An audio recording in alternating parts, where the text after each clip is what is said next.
Senate has resolved to establish an ad hoc committee tasked with organizing a two-day national security summit in Abuja.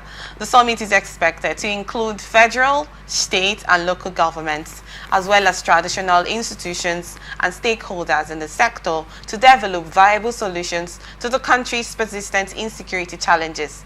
During the plenary session on Tuesday, the lawmakers debated the merits of convening another security summit, noting that previous assemblies had produced summits with limited impact.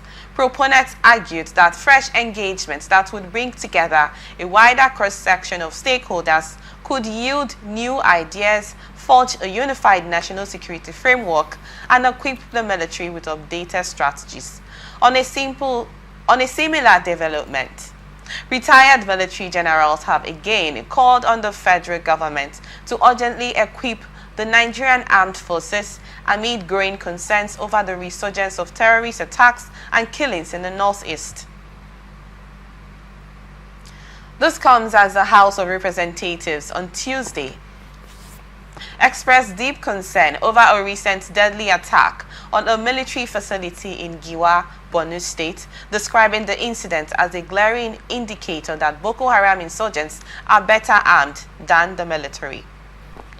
Okay, now, the ad hoc committee has actually, this is not the first time they've actually worked on a summit in a way to, forge on the better means to address the insecurity in the country. Now, another ad hoc committee has been set, and the Senate has backed that there should, that's a means that they feel that the first one, or the ones that has been held, others that has been held has not yielded impact because of the resurgence, the reoccurrence of the insurgents going on in the northeast especially. It's not just the northeast that is affected, it's most parts. So you talked about Imo states that you used to visit, but you had to limit it due to one reason or the other, and it involves insecurity. Do you think this next ad hoc committee summit that wants to be held would yield results more than the first, more than others that has occurred? And we stated that the military head also came out to speak over over the issue of less weapons that they have actually gotten. I don't know if you're aware about the military personnel that were attacked in Borno State by the Boko Haram terrorists. What's your thought about this, please? First of all, I don't see the summit yielding any fruit. Why don't you think it's going to change anything? It's not going to change anything. You know why I said so? When the time comes for this summit, they will not call those who are called professionals in that field. Everything in Nigeria is being politicized. People will want to call people that are from their party as part of, as part of, I'm coming. Party, not professionals in situations in that. Yes, in that field. I do not get it, please. This has to do with insurgency. Yes. It has to do with the peace of the people in Borno and other northern states. Now, if the summit was to hold properly, it would have been it would have involved professionals in security, professionals in surveillance, professionals in military consults, professionals in war solution, but they will not bring this class of people. That is what I'm saying. But did you know this summit has actually been held before? That is why I am telling you. What happened? Then what was the result? Where are we? After the summit, where are we? No, that's the question. That's the reason why I'm telling you that we have not started telling ourselves the truth in this country. In the sense that ordinarily, they know people that are supposed to appear. They know the persons that they are supposed to have consulted, that are supposed to be there presently in order to make meaningful input that will yield the best result, that will bring peace. They will not want to consult this class of people. They will not do it like they want to politicize it. They want to empower somebody. Yes, this is my party man. This Royal Highness is with us. I heard them say they will bring people from everywhere. And this Royal Highness is our man. We have to appoint this one. He's going there. Royalness, this is so you will say with it. I've had a conversation with you that you said in reducing most of these insurgents, you have to go to the local level. It's not just something that has to be sorted out from the federal and states. You also have to involve the chiefs, yes, everyone, the traditional chiefs. Everyone. So that decision by involving the traditional chiefs in this summit, don't you think that's a step like you stated? Like I said before, and I will repeat what I said before. I said that they should get involved if it has to do with them in their own private community, in their soul community. Okay. But now, if we can get to those Royal Highnesses who Nigerian concern are their priority, not those ones who are in politics, is what I'm saying. And who are these people who are to make this nomination? Is the first question you should be asking. Who are these persons who are to make this nomination? It is still politicians. And you know they are still going to politicize this. Aside that, if they are going to go by the way of looking for those who have the quality, be it a king, be it a community head, be it a youth body, be it a politician, but it should be those, be it security consultants, be it professionals, be it retired military officers, be it people from, even if it's Ukraine.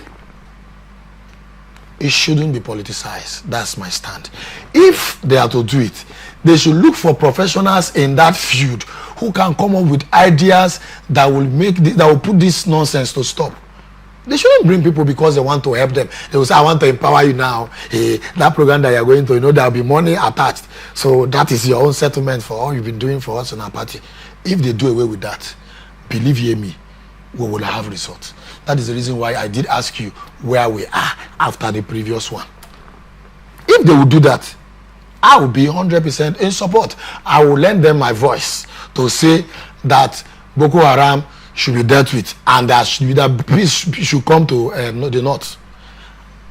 If they will do it properly, like I said. But if they are still going to do their usual way, wanting to favor somebody that knows somebody that knows somebody that knows them, we will still remain where we are. Okay, I want to divert a little bit. So there was a decision by National Orientation Agency on rehabilitation, radicalization, and reintegration of repentant fighters from Boko Haram. This, we know what the Boko Haram terrorists have been doing already. What's your thoughts on that decision, please? In one of the professional security courses I undergo, I heard a professional talking about this same thing you said. You see, it's like who is a thief? If you like, take the person to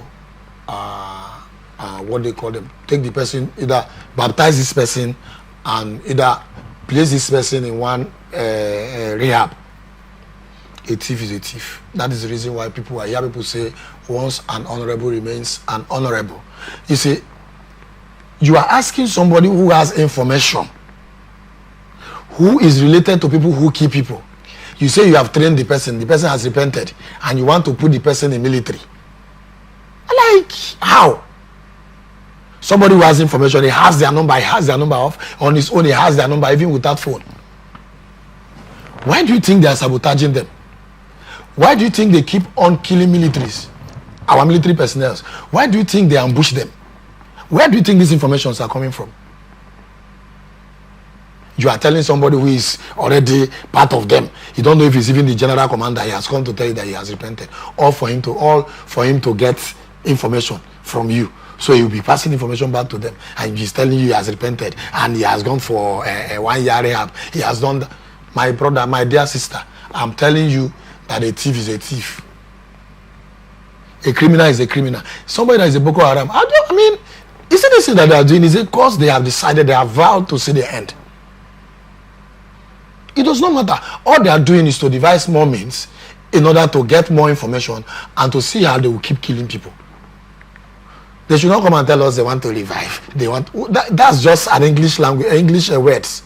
Let me say diction. But it has nothing to do with people.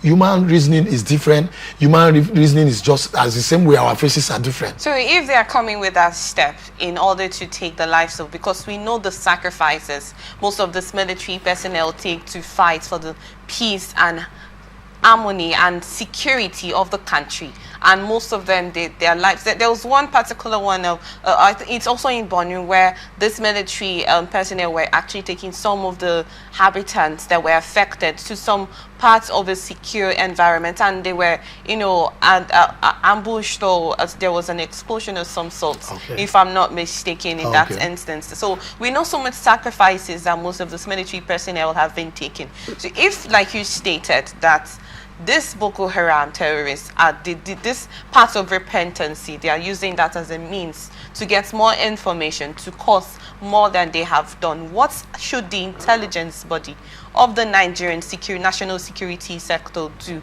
to overtake in that part? Although, like I stated, that the military head has complained about weapons and less weapons compared to the one that the Boko Haram terrorists are using. So there's so much gaps to fill there. One, they should not fake them.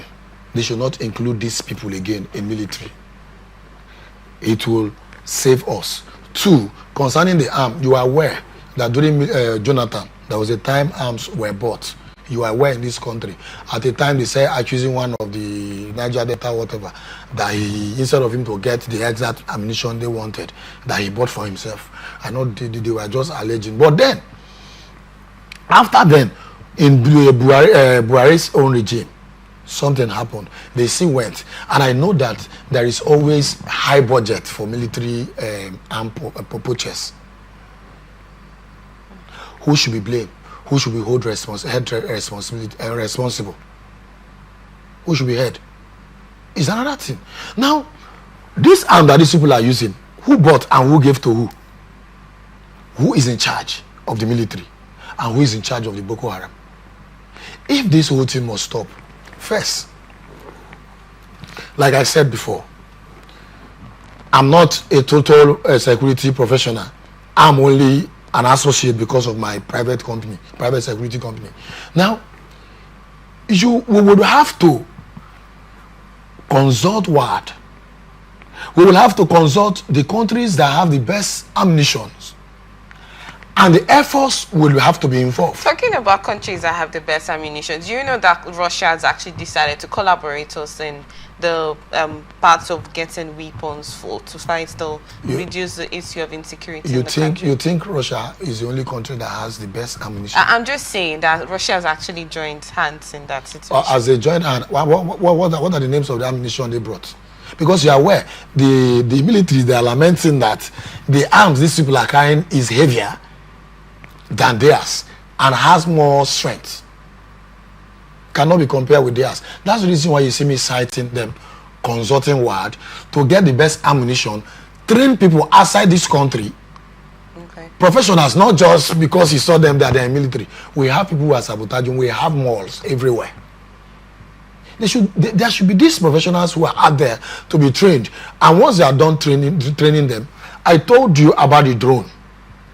I also give you a story of a special forces that I told you I saw along Bayelsa while I was coming back, whom I told you they caught a loss, this kind of van. The van was empty, but there was a lot of crude and what they call it, diesel inside. It was that drone that monitored them from the forest where they were. I told you. But there is this other professional drones that can shoot. We have drone that can shoot. We have drone that has GPRS that can throw whatever GPRS where this Boko Haram whatever's are. They should consult what? It does not mean that Nigeria knows this whole thing, but they don't want to do it because the hands of those, most of them that are fighting this thing, their arms are there, their hands, they are involved. So until we start telling ourselves the truth in this country, where everybody will get involved, will consult WAD and get the necessary equipment and information, you will see that this thing will end. Oh well, so Zamfara, Benue, Bornu, most of this northeast states we've not started telling by ourselves the truth. Insurgents. I told you that they make money from this thing, including those who they allot these funds to after the budget is being signed into law. So from the beginning, when we had this conversation, you said that this ad hoc committee summit will not yield a different result. It will not. Well, we just hope that something different comes out, Amen. out of this Amen. out of this situation.